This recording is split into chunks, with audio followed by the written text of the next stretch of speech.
Do you ever use the leg extension machine when you're working out at the gym?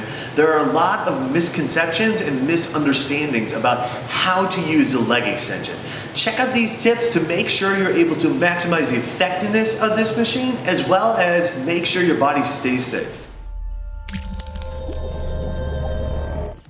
Welcome back to Trainer Tip Tuesday. All month long, we are giving you tips on using the knee extension machine.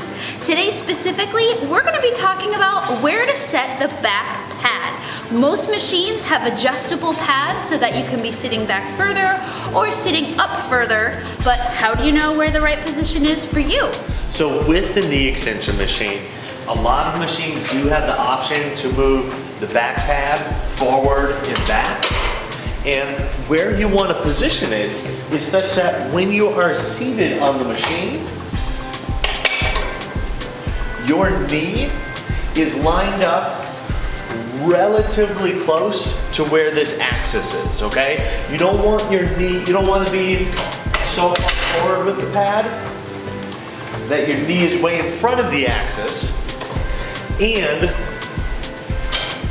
don't want to be so far back with the pad that your knee is way behind the axis. So you want to be able to set the back pad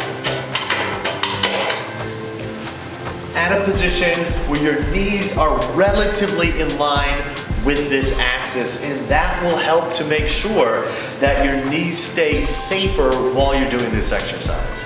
Next time you're doing knee extension at the gym, try out this tip to better position and customize your back padding position.